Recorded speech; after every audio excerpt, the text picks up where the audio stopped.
So, Have you? Pull this mic right up to your mouth then. That just there. He's an expert now. He's a podcaster. Not really. What's your podcast?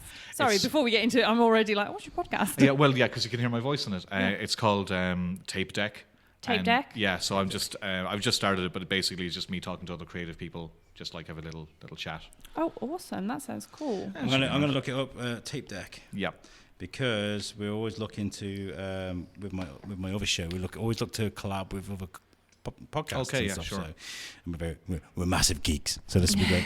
So Declan Shalvey or Shalvey? Shalvey. And you come over from Ireland. My family are in Ireland. They live in Bantry Bay in County Cork. Nice one. Yeah. So Cork, it's a place. Everyone in Cork is like, to a crazy degree, proud of being from Cork. I mean, I really like Cork, but I'm from Clare. I don't really love Clare. So I think it's a little like some mass mental delusion. They're almost like the Scousers of the Irish people. They talk like they're really fast and they talk. You're kidding me? Are you? Yeah. No. Well, also because they call themselves the real capital. I'm like, no, you're not the real capital. Dublin is the real capital. Anyway. So you Cork bashing aside. Yes. Sorry to all the Cork listeners. Yeah. Sorry, Dad. So you've come over for Comic Salopia. You say you're hailing from Dublin at the moment. You live in Dublin? Yeah, I live in Dublin. Yeah. Yeah. And you're a comic book designer. What are you known for? I'm more known for, I would say, drawing Deadpool, Moon Knight, and Injection. That I do that with Warren Ellis at Image for the last few years. But I just did. I've done a bit. I just did a Wolverine book for Marvel. I kind of hop back and forth from doing like a creator-owned thing, then a Marvel thing. I've heard that a lot with a lot of comic. We're speaking to like Robbie Morrison and Charlie had a lot of things. And sometimes it's nice to just do your own thing because there's a lot of expectation. Well, it's also hugely satisfying to do something that you've made from very scratch. That you oversee the whole thing, you design the finished product. It's really, really satisfying. The downside to it is it's just so much work. Outside of like making the book, you got to promote the book, you got to push the book, you got to get paid. We get paid, but you need to know, when covers are being solicited, X, Y, and Z. Like, and I'm doing a thing for Marvel that hasn't been announced, but I don't need to worry about any of that because that's all just because I have editors and stuff to do that. So there's pluses and minuses to both.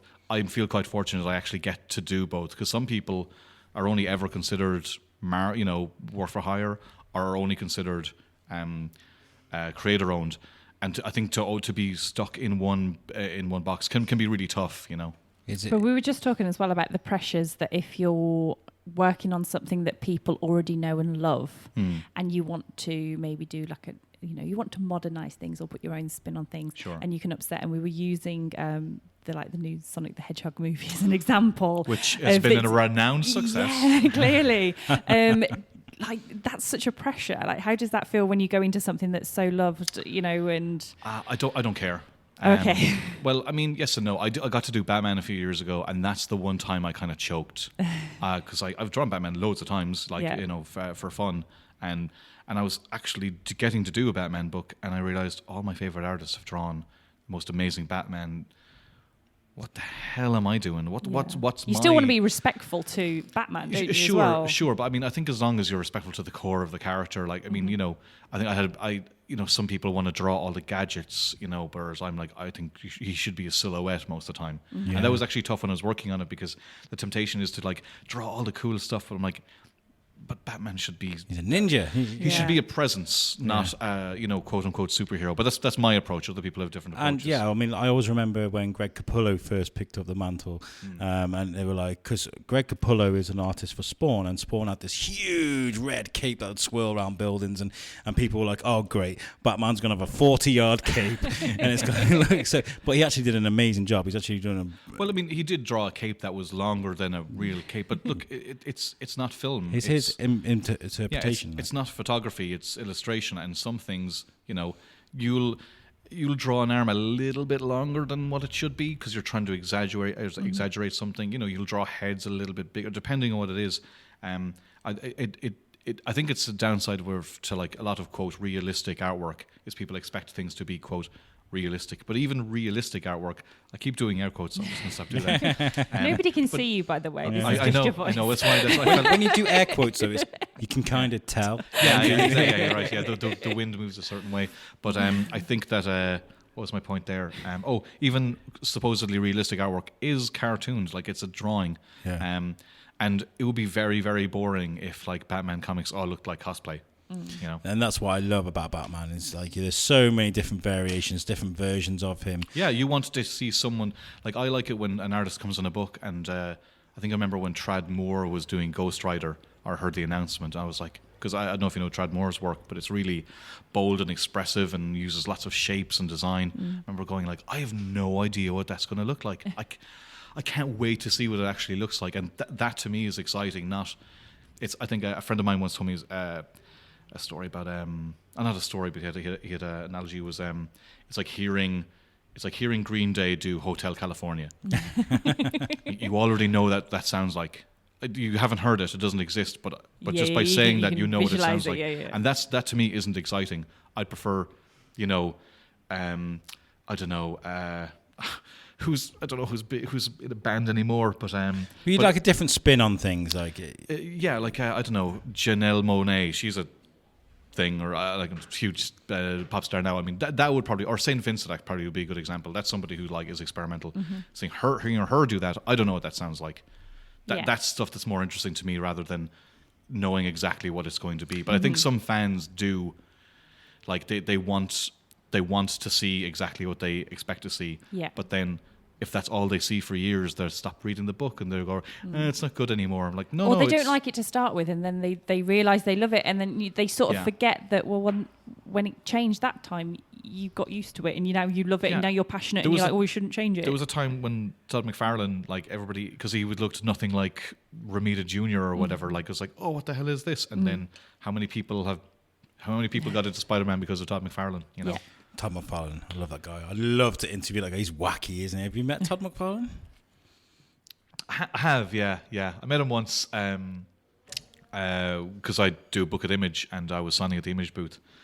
It was kind of funny because he came over. He was very nice, but then he just started talking to me about like the toys that we're exhibiting and the best way to do it.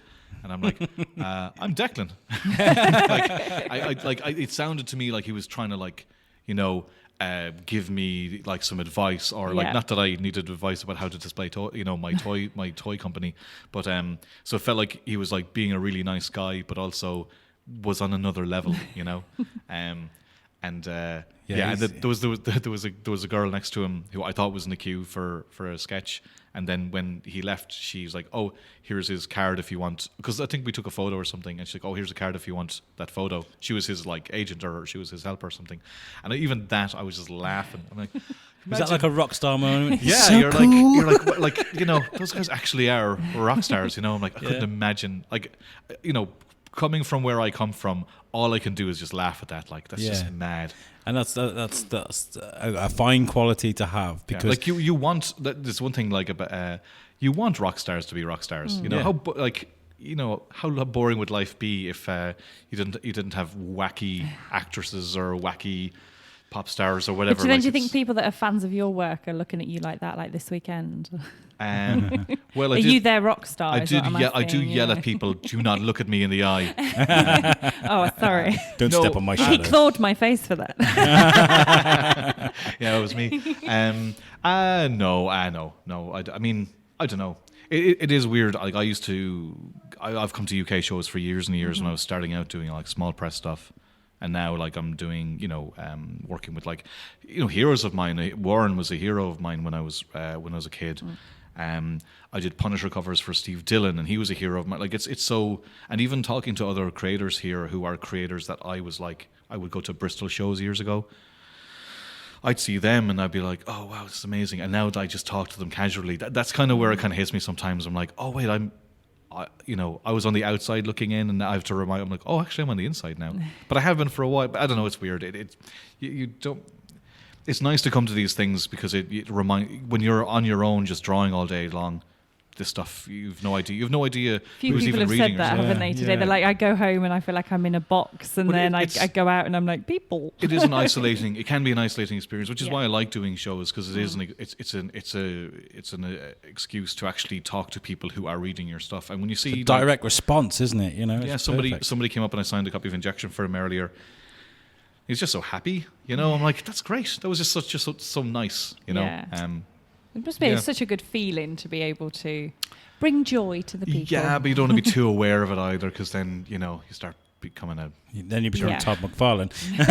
I mean, I'm probably more on that road than I realize. I'm like, I'm really cool and humble. By the way, where's my water? Yeah. This is not 15 degrees temperature. Yeah. So can we talk about the differences, because you do Moon Knight and Batman, very Yeah. similar characters, aren't they? Almost. I very much disagree. Yes. Yeah, I don't think they're similar characters at all. I mean, the only similarity is that Mark Spector is rich. Yeah. Really. Otherwise, I think they're like, and that they have a cape. Like whenever I heard he's like, oh, he's like Moon Knight is like Marvel's Batman. I'm like, no, he's not. Like, okay, Batman's nuts, but Mark Spector's actually, as mental problems. No, I kind of think it's a silly comparison, to be honest. It's just because they look like opposites. The skulking characters with capes. Yeah, but I mean, we could have a long list of those types of characters. Yeah, I would say that Daredevil is Marvel's answer to Batman. I would absolutely Just agree. he doesn't have a cape, Yeah. but he does have two The horns. horn. That are so It's more the kind of demeanors, isn't it? They're kind of like standing on rooftops and sulking about the Yeah. world and looking for trouble. Like, which I have to admit, I totally love that stuff. Yeah.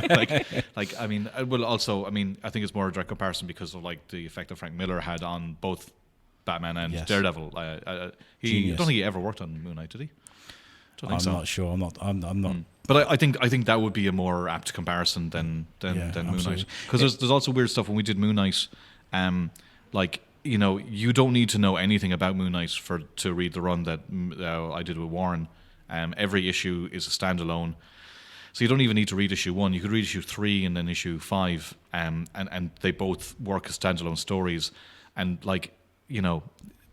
there's not much character development. It's all just kind of crazy, insane Marvel bonkersness, which is why they were so fun. I think that's why they kind of stood out at the time too. When did you work on Deadpool? Was this pre-movie or post-movie? It was pre-movie, actually. It was. I think like the year before the movie came out. I think I remember seeing that footage that leaked right around the time. fan-made trailer that Ryan Reynolds. Yeah. Make the movie. Was that him? I think my memory may be betraying me, but I think that came out when I was wrapping it up. Yeah. I can't even remember what year I did Deadpool now, but it was a storyline called The Good, the Bad, and the Ugly, and it was Deadpool and Captain America and Wolverine. And I'll be honest, I wasn't a Deadpool fan. I didn't care at all. But I was like, Captain America and Wolverine. Also, Deadpool's in it. But Jerry Duggan and Brian Posehn were writing the book at the time, and that storyline was, I don't know if you've read it, but it's really dark. Like, Deadpool is wacky. So much comedy in that book, but that was a surprisingly deep and upsetting arc, and that works way more for me because I love drawing depressing stuff. Sulking characters, everyone's dead, boo-hoo. Like, that's the stuff I like. I really enjoy. I like that you're quite honest about that. Like, some people aren't. You just say it as it is. Yeah, So- no, yeah. I mean, there's no point. I have too many friends who'd be like, "You were talking total." Yeah. So I assume I we can't can't swear. swear on this one. Yeah, but it also was a much deeper look at the character that I kind of hadn't really taken seriously. So I ultimately became a fan of Deadpool from it, and then I ended up writing him a couple of years later. I wrote a Deadpool versus Old Man Logan miniseries, and I was way more into I actually did care about Very the character. infectious. He's very infectious. Like, I see him as once I realized he's basically a little boy. That's where I was like, oh, okay, I get it. He's like, I feel for him. I feel bad for him. Yeah. So you're at Comic Salopia now. Are you enjoying this festival? Yeah, I haven't been to Shrewsbury before. It's so pretty here. It's really, really so nice. much history and things like that. Yeah, it's lovely. I mean, I come from Ireland, so history or whatever. But It's just as green. but no, like so the closest I've been to Birmingham, which is a very like Yeah. it has an industrial history to it. It's so like some of the stuff here, it's like it looks like fantasy England. Yeah. I think I was in York once, and it's probably the most similar. Yeah. As in the sense of like it feels old. We get a lot of things sort of filmed, like a Muppets Christmas Carol was filmed here. Was it? Yeah. Really? There's actually one of the churchyards, the grave of Ebenezer Scrooge is still there. There's actual like gravestone. Yeah, I'll have to tell you where it is, and you're going to have a look. So it's quite definitely. cool, and things like that. The history and I've said this. I mean, I've always really lived in Shrewsbury. I was born in Shrewsbury, and things like that. And we take for granted, I think, sometimes the things that are on our doorstep, and I think most people do wherever they come from. Oh, for sure. I lived in the countryside as a teenager, but I used to work in a castle. It was called Napogue Castle. All the Americans would be like, "Do you know where Knapagooey Castle is?"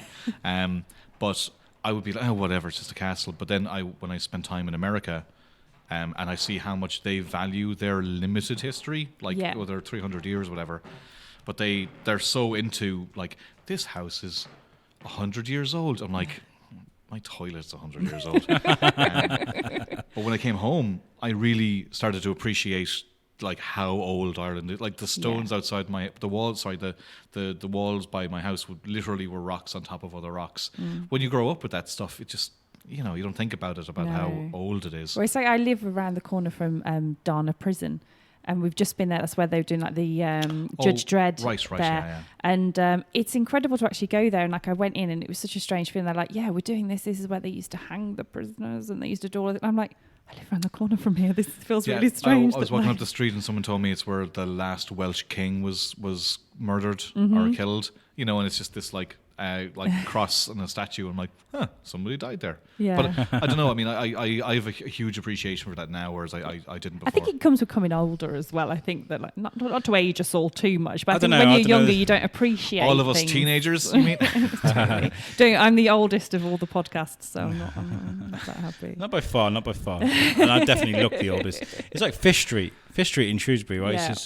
You turn up Fish Street, and you're like, oh, this hill, these cobbles and stuff. But this street hasn't changed since the Victorian age. Yeah. You can look up Fish Street and you can imagine yourself being in a period drama. It's quite You've cool. still got like hooks in places where they'd put Meat like and stuff.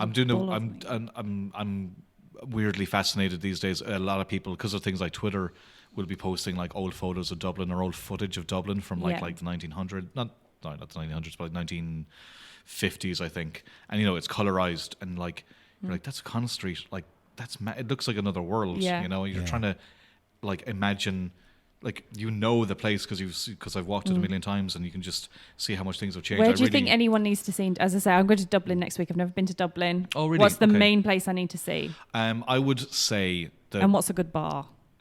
Two important questions. Good. My favorite bar just shut down. Oh, yeah, because of you. If only. No, it was like it was a proper old. Like the problem with Dublin, I think, is there's a lot of cosmopolitan bars, and it's really hard to find like a. Yeah, my friends are all like, Irish we want to bar. go to Temple Bar, and I'm like, it's no, going to be do really not go busy. there. Do not go there. No, it's like price gouge. No, Oh, really? There's what's it called? It's not O'Donoghue's. It's there's one near the river. I can't remember. I'll remember by the time this is over. Yeah. But that's really kind of good old, proper wooden Victorian Proper style see what bar. Ireland's like. Yeah. There's a pub in Bantry Bay called Ma Murphy's, and I love it so much. It's so rustic, right? You go around in the courtyard, the smoking area at the back, and you're sitting on milk crates, and there's the reels for wire and stuff as tables. It's really rustic, and there's like a news agent in the corner. So like if you need your cigarettes, I love that stuff. Like when, because especially like Dublin being like a cosmopolitan European city. A lot of the demand is to be trendy and cool. I'm like, I just want a quiet bar. Where I can Do sit you down hate all and the have a laugh. tourists coming, like me? No, You're no, like, not oh, at all. she's there again. Not at all. Sure, look, half the time, if I know people coming over, I generally like, sure, let's. if you got your money, Yeah. bring it. Let's go to the pub for 4 days. No, not at all. Like that's no. And you were talking about Guinness and think I've been through this before. Okay, so we go to a pub in Bantry with my brother, and I'll be like a pint of Guinness, and he goes, "You don't drink that." It's Murphy's. Drink Murphy's. That's specific Cork It's thing. a tourist drink. Guinness, like. But I would say go to Trinity College and in there is the Book of Kells, Okay. which is this basically ancient manuscript which would have been made by monks back in like Wow. that. One of the first ever comic books. Yeah, I guess so. I'm going to find you on social media and I'll be tagging you. Look, Sure, I'm here. yeah, I'm yeah. here. But not only that, but I mean, so and it shows you how the monks would have made the material, Wow. how they would have like sewn the books back in the day. There's That's also incredible. it's great. There's like a timeline of like how Ireland's been like buggered over the years. You know? There was the Vikings, and then there was but when you go through there, you go upstairs, and there's it's called a long room, which is basically this really really old library. I thought you were going to say it's a really, really long room. Well, it is. I thought you were Technically, gonna say. it is a long room, but it has lots of books in it.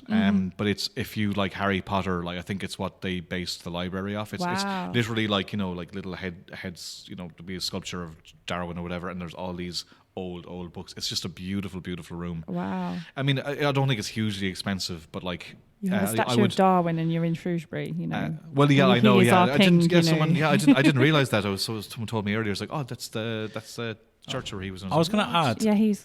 no wonder you like skulking characters drawing them, because the castles and the old libraries and things like that. It's a great inspiration, I suppose. Well, that's the stuff. The last thing I'd want to draw when I was younger, I wanted to draw like superheroes and New York City and yada yada yada. Now, like with the book I do with Injection Warren, it's all like stones and stone circles and old monoliths, stuff I love drawing nature. Is the one thing I had no interest in drawing as a kid. Now I'm really into it. What are you working on now at the moment? I'm working on a miniseries for Marvel that I can't say what it is because it's not announced yet. But I would say it's fair to say it's a skulking character. I'll leave it at that. But that's great fun, and I'm really getting to enjoy that because I've done like some title design and I've doing the covers and no, I'm really really enjoying it. But once that's finished, I'm going to go back to finish Injection because we have 10 issues left of that series.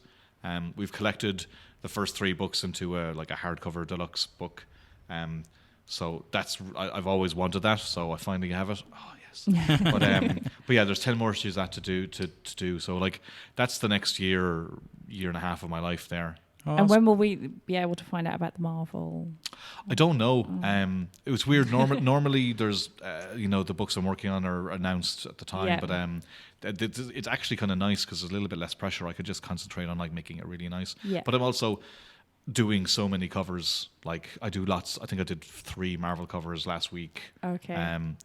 2 Is it more hard too. when you have to keep that secret? Like, are we going to be at the VIP party late and you'll be at the bar going, I'm doing this? Yeah, well, it was funny. I was talking to the editors during the week, and the colours was like, "Oh, can I say I'm doing this?" And they're like, "Oh, no." Like, and the writers like, "I've been dying to tell people about this for ages." And I joked back, "I'm like, what? You guys haven't been telling people?" No, is it hard? This one's a little hard because it's actually been in the works for a while, so it's weird to be sitting on that. Well, I did Wolverine for Marvel, and I think that somehow got online beforehand, but there wasn't much time between when the news leaked and I'd started the book, so that just went like that. That wasn't really hard because it leaked straight away. But I think it is because I like talking about what I'm working on, but I literally can't. Oh, bless you. Is there anybody here at Comic Salopia that you'd love to meet or see? Or is there anyone Apart from us, obviously. Of course. Yeah, apart from the Shrewsbury. And you are again? No. But actually, Ben Stenbeck, I was introduced to him earlier, but I didn't realize it was him. And it's like, oh, that was Ben Stenbeck. I was like, I love his work. So I'd like to talk to him. I'm looking, because I've been to a lot of UK shows, I have met a lot of the people who are here. I can't actually think of someone you like them all? They're all great. Well, honestly, I think you take off. I think of everybody I like. honestly, yeah, no, I know. But no, I mean, half the fun of these things for me is hanging out with the people afterwards. So I know them all, and they're genuinely mates with them. So, it's like the con will be fun, but like I get to hang out with friends afterwards. It's just your direct question was there someone I was looking forward to, but I guess it's because I know everybody. Yeah. There's no one in You're particular. living the dream, man. You're living the dream. You're just one of them. That's what it is. Yeah. So I where guess can so. people find you on social media, things like that, if they want to catch up with what you're doing? Right. On Twitter, I am Declan Shalvey. Just my name, all one word, no spaces or anything. Same with Instagram. I have a newsletter that I put out every 2 weeks where I'll talk about what I'm working on, or show behind the scenes stuff or process stuff. Yeah. And you can subscribe to that via Twitter. And I've started a podcast, but like, I don't know, how often do you guys do the podcasting? Once a week. Once a week. Right. Like, if I do once a month, I'll be. It's a bit of an effort. Sometimes you can bank episodes. You can record like 4 episodes in a week and then just release it. I think I would have been smarter to maybe bank some up before I released it. But I think what it was I thought I'll just try it and see. And then when I did, I realized, well, I might as well just go for it. If I don't post it, then I'm just probably never gonna do it. So very quickly before we end this, if there was an aspiring artist listening to this that wants to go out and do what you do, what would one bit of advice you'd give them be? Start something. Just do it. It sounds like really trite advice, and a lot of people are like, "Oh yeah, fine, yeah, whatever." But like, if you want to be hired to do something, then you have to show that you can do it. Nobody, it's one. I would say do something and finish something. Yes, that's kind of the hard thing. So start small. Do a 4-page story, wrap beginning, middle, end. It's done. Then do another one, and then do another one, and then all of a sudden you look back and you realize that you've got like 6 or 7 stories that you just did yourself. Maybe you can print them all in a collection of all of your short stories, and then all of a sudden you've got like a mini graphic novel of your own. I think the problem is a lot of people when they're younger, they're like, I'm going to do a 200-page graphic novel. They think of this massive arc of the character, and they're like, and it's actually like comics is really all about economy. And 200 pages is the worst thing to do because it's going to take you like a year to do it. And let's face it, you're going to quit in 2 months because it's too much work. And it's one book. You can split that up into small bits and make more money. But people think that it's going to be more substantial. But what you'll find is you'll learn more about having to squeeze things into a certain amount of space. And finishing something is satisfying. If you've never done anything before and you're trying to do something that's 200 pages long, you'll never get the satisfaction of finishing it because you'll quit. But if you do something short, spend a week on one story, boom, the story is done, and you get the satisfaction. And also, once you do another story, you look back at that first story and you realize why it's awful, because you've actually done it and finished it. And you can evaluate your own work more. But that's it. I think too many people are waiting for permission to do something, and we heard instead that they earlier, should just didn't do we? it. Yeah, Oh, really? definitely. Yeah. Well, look, I'm guilty of the same thing. Like I've started writing in the last few years, and I was just kind of, wanted to do it, and I wasn't really sure if I should. And then somebody said, "Hey, do you want to write this?" And that gave me the kick in the backside that I needed to actually properly go for it. Well, I'm glad you're doing well, man, thanks. and you're inspiring people. You're making character. You're helping. I'm actually a terrible person, so it's really just like That's where all the darkness comes from. I appreciate how nice you are, but it's We'll wait till the mic's off to tell you. Yeah. We're going to get you to sign the Shrewsbury magazine. We're going to sort of auction that off as well. Yeah, so we're going to that'll get be everyone quite to sign cool. it. Yeah. No worries. But thank you very much for joining us. Have you got anything you. else you want to plug quickly before we go? No, I'm good. We're all plugged out. Are you here for both days, or you go back? Yeah. You are. I'll go home tomorrow, but tomorrow evening. Okay, I'll be around for I'd say I might leave a little bit early to make sure I don't miss my flight. Well, I hope you enjoy Shrewsbury. I'm sure I will. It's gorgeous. Thank you. Right, thank you very much. Thank you. Bye.